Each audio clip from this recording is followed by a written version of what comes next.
VW up. It's our towed car, and as you can see, we park it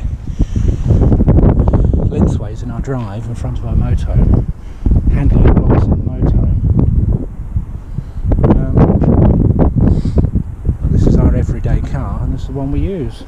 Right, inside the car, which is a bit less windy out there. What does someone call it? Blowing a hoolie. It's definitely doing that. Certainly don't need the sun visor. No. Anyway, this is our VW up. It's a lovely little car. Yeah, we do like it. A couple of things to show you. I mean, it's got all the mod cons. It's got sat nav. I don't remember how it. Oh, live service. No, I don't want that. It's got, you know, usual sort of thing. Yeah. Sat nav and all that. It's got heated seats, which are lovely in the winter. Yeah. It's got DAB radio. Probably turn that on and you can see what I listen to. Yeah. It's got 5 doors. That was a big thing because of a certain little miss at the back here. We wanted to be able to get the dogs in and out. That was a thing. Now, a couple of modifications made for towing.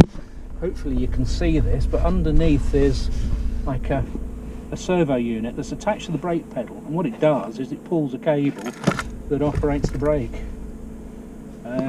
The other bit of modification, if Jenny could just pull her feet back a bit, that's it, yeah, possibly you can see it, is there's a box under there, and that generates the vacuum, and it operates the brakes basically.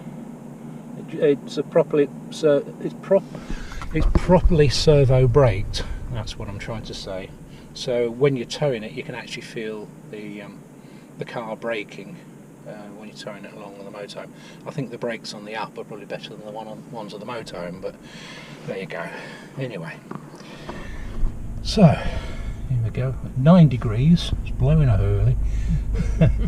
We're just going to go for a little drive and talk about why we bought the up and why we decided on an A-frame. So there's a little bit of background to why we ended up towing our car with a A-frame. We had a company car, I guess you'd call it, and we had a smaller motorhome. We were living down south in Letchworth, and we wanted to move closer to my mum and my sister up in Southport. So when it came to moving, we thought, what we're going to do with the car. Jenny doesn't drive, and we didn't have a trailer or A-frame or anything like that. I certainly couldn't fit an A-frame to a company car, so we thought, oh, we'll have a look at a trailer. So we went to look at trailers, didn't we? Yeah, that's right, yeah. And GT Towing, I think, had some trailers. Potter's Bar. In Potter's Bar, yeah. And they all seemed a bit big. Also, the one that fitted the Mini, because the Mini is quite a heavy car. I didn't really realise it's about 1,200 kilos for a small car. It's quite heavy. And so the one we needed was a double axle thing, and ramps, and huge thing, and it was absolutely massive. Fortunately for us, they didn't have any in stock. Well, certainly in time for us moving. So, what the hell are we going to do? Anyway, we had a little thing, and we asked the removals company, could they move it? Oh yeah, sure, no problem, we'll put it on the truck. What a nightmare that was. Yeah. I think they were thinking Mini, you know, old car, little wheels, tiny thing, will fit it in the boot, sort of thing. Anyway, they turned up on the day of the removals, and they brought these ramps, and I looked at the ramps and I thought, are they really going to drive it all the way up onto that great big Arctic? Well, it wasn't an Arctic, was it? It was just one of these great big van, massive Pantechnicon things, wasn't it? Yeah. And anyway, they tried. Of course, the inevitable happened is that the ramps buckled. I think we've got some pictures of it somewhere. We'll stick those up somewhere. Yeah. And they just couldn't do it. So they went and got some more ramps, didn't they? Yeah, they went back and they got some strengthening, some bits of wood or something, and then they couldn't get it over the wood. And So I think they spent about an hour and a half trying to get this car onto this truck, and it was never going to work. No. And in the end, we had to leave it behind. Fortunately, we weren't exchanging contracts that day, so we left it on the old house's drive, and I went back a couple of days later on the train to go and get it. So we got the car back anyway.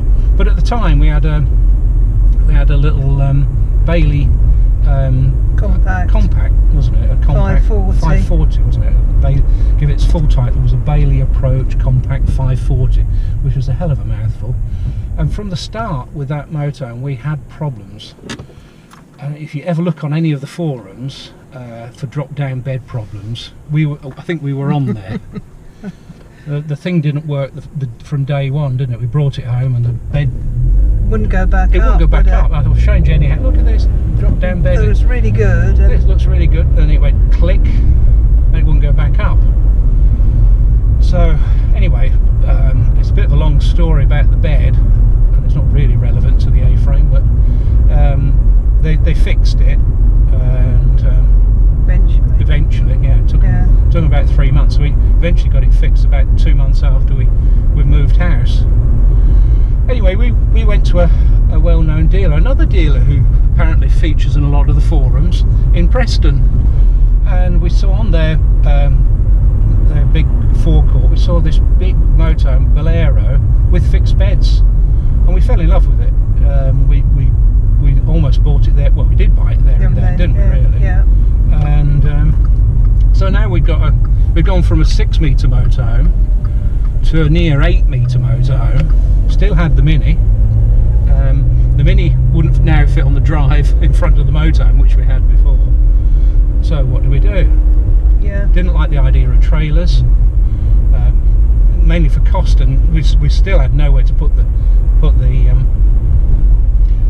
trailer. As you can see from earlier footage, we just about fit the up on the drive with the motorhome. Have to do it sideways.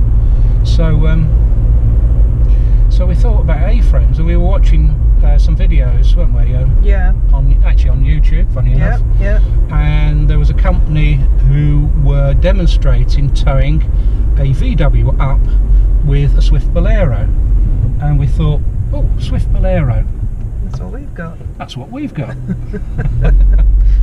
And the two sort of made a bit of sense, some sort of sense, and we thought, oh, we'll do that.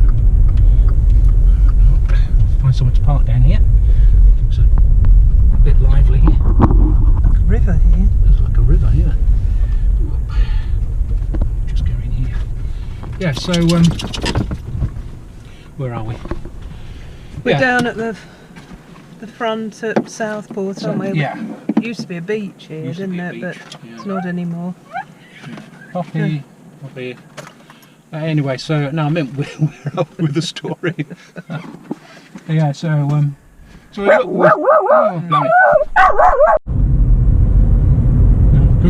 Couldn't go in that car park. Dogs, Poppy barking. So couldn't hear myself think. So we saw this video with the app on it, and we thought we'd go along to. There's a local dealer in Southport and Cork Hills. We had a look at the app, and we read all the reports on it. It got lots of favourable reports. Yeah. It was a fairly economical car. It's quite light in weight. It's about 1,005 kilograms, I think, unladen, and it was the ideal car to tow behind the motorhome. Yep. So we got the idea. We got the car. We booked with a company called Smart Tow to have the bracket fitted, and off we went. The first thing you had to do was get a tow bar fitted to the motorhome, didn't you? Yeah.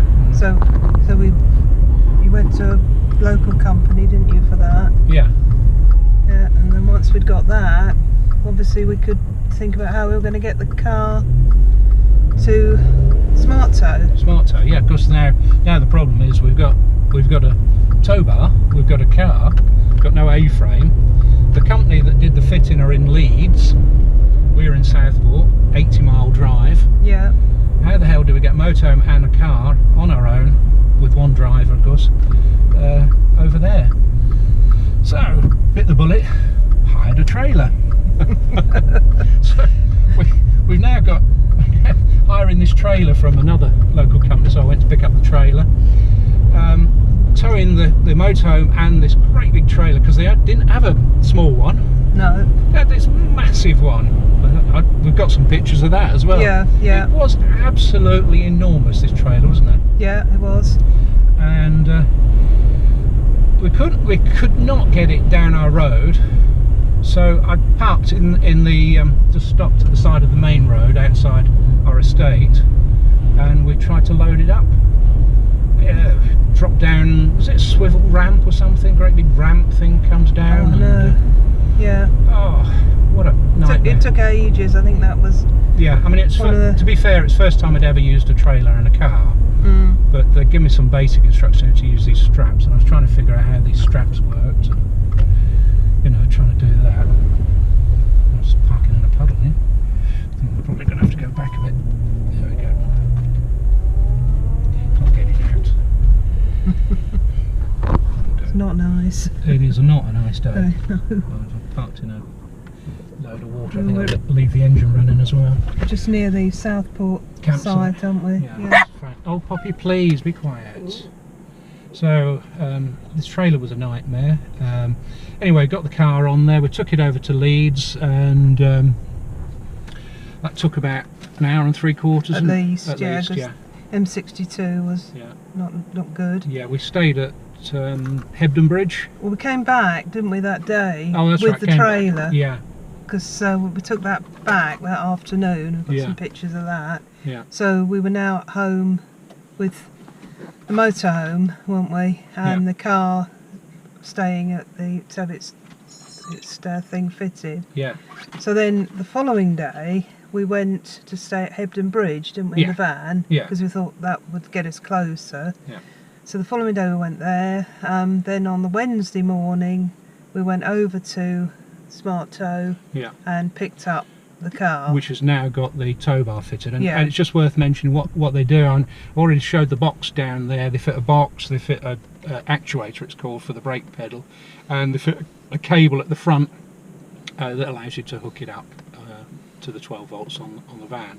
So we took it back from there, didn't we? From there, yeah. Brought it all the way home. Yeah, and we've been using it ever since, haven't we? Yeah. So that was 2015. So we've 2015. been using it Yeah. on and off over 2 years. Not on every trip. It's not mainly when we're going to a site, isn't it? Yeah, that's right. And then it's really useful for. Sometimes we take your mum, don't we? And she stays in a hotel, so you can nip down, pick her up, take her back. Yeah. Whereas if we just had the van, we've got to pack up to do things like that. But it's just extra convenience. If we're staying for longer than 2 or 3 days, I think we tend to take the car, don't we? Yeah. If we're staying in one place. If we're doing some touring, if we go around Europe, we don't take it with us, because I've heard a load of people say that you've got problems with A-frames in Spain particularly. But we've seen cars being towed. There were loads, in weren't there, France, at the tunnel? Waiting to come back to the UK, all our cars on the back. I think you'd be fine in France and Germany. Yeah. But we're probably not, at the moment, not planning to go as far as Spain, so no, it's not really an issue. And it's not worth it, is it? Because the idea with the motorhome is if you're touring around, you want to quickly settle into a site, you want to quickly get going again. Yeah. So when we go to Europe, we only probably stay at most 2 or 3 nights on one site. Yeah. And we're always out, aren't we, as well? And it's nicer to be out in the van. Yeah, because you got everything with you, of course. Yeah. Which is a big advantage of a motorhome. Yeah. Yeah. So I accept what people say. It's a bit like reverse caravanning, but with a small tow car, it is a small car, so you can get it into towns and cities quite easily, and parking's easy. You don't have a big car when you're not using either your caravan or motorhome, so there are advantages of doing that. We can fit most things in here. Poppy always comes in here. We've actually had 4 adults in here, 4 what was I going to say? generous-sized adults like us, and 4 dogs as well, haven't we? So, yeah, that was amazing that we all managed to fit in like that day. Yeah. I forget how many. Sometimes I think when we're taking other people or we can't get them in and can't get the dogs in, and then because I realise, well, actually, we can. Yeah. It's not as difficult as you think. No, not as difficult. Obviously, we can't move sideboards and furniture in here. But, so that's it. So we're going to Chester Fair Oaks in a little while. So what we're going to do there is we'll show you how we hook the car up onto the A-frame, and we'll go from there. Yeah. So stay tuned. Yep.